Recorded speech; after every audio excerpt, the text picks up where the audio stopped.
Un abonné m'a envoyé ça. Alors parlons-en. Déjà, je vais faire une intro très simple. Pour ma part, je suis atteint du syndrome de Clipper. Ce syndrome implique quelques petites contrariétés. Comment je pourrais vous présenter ça de façon simple? Quand vous appelez, je ne sais pas, au hasard, Orange, Sogetrel, Free, EDF, Veolia, avant de tomber sur un être humain, vous tombez sur une boîte vocale qui vous dit « Si vous êtes heureux de nos services, tapez 1. Si vous voulez jouer à la marelle, tapez 2.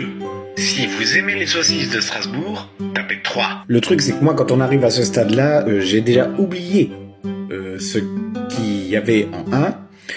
Donc moi, je tape n'importe lequel parce que mon idée, c'est d'avoir un humain au bout du fil. Car souvent, on finit là-dessus. Nous n'avons pas compris votre choix. S'il te plaît, ma bibi, tu laisses parler parce qu'on va pas tous se comprendre et puis on va pas savoir qu'est-ce que c'est. Mais moi aussi, je fais des papiers. Oui. Est-ce que tu peux aller te promener sur l'autoroute, s'il te plaît? Oui, merci. D'accord. L'objectif, c'est d'avoir un conseiller, on est d'accord.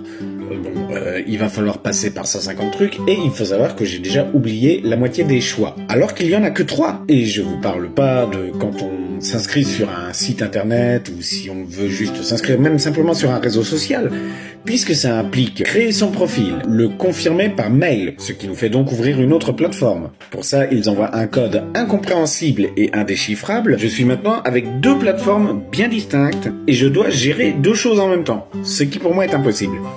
Admettons que j'ai de la chance et que j'y arrive. On me propose ceci. Je reçois donc le SMS, où j'ai encore un autre code incompréhensible. Enfin bon, comme je vous disais, un abonné m'a envoyé cette image et m'a demandé ce que j'en pensais. Alors bravo Super U, la démarche est bonne, y a de l'idée, mais je pense que vous n'êtes pas entouré de gens qui sont en situation de handicap. Insérez votre carte. Alors, insérer ma carte, oui, mais je suis dans l'attente du dossier, de la demande et tout ça. On m'a dit de bien me mettre à part de l'administration, donc j'ai fait la demande encadrée de plusieurs personnes, car je suis confronté qu'à des conseillers qui ne me comprennent pas, ou qui répondent à côté de mes questions. Insérer ma carte, encore faut-il que je la possède. Elle n'est pas encore arrivée, donc je suis bloqué. Un signal lumineux informe l'hôte de votre présence. Je pense que les hôtesses de caisse ont largement autre chose à faire que de faire des parties de Jenga avec les clients de la file d'attente.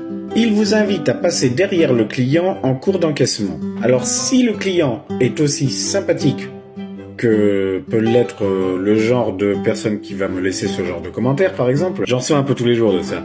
Je vous laisse imaginer dans quoi on rentre. Donc en gros, je n'ai pas ma carte et si je l'ai, je peux déclencher une petite embrouille, car les gens dans les supermarchés ne sont pas forcément très sympathiques, très bienveillants. Virez cette borne immonde qui nous affiche et nous bloque le passage, Super U. Créez un système de caisse uniquement dédié au PMR, que vous mettez sous l'œil d'une hôtesse de caisse, tout comme vous l'avez fait pour les caisses rapides, par exemple. Comme ça, on ne fera pas la queue avec les gentils valides un peu pressés que nous dérangeons tant. Et eux, ils pourront faire la queue entre misanthropes.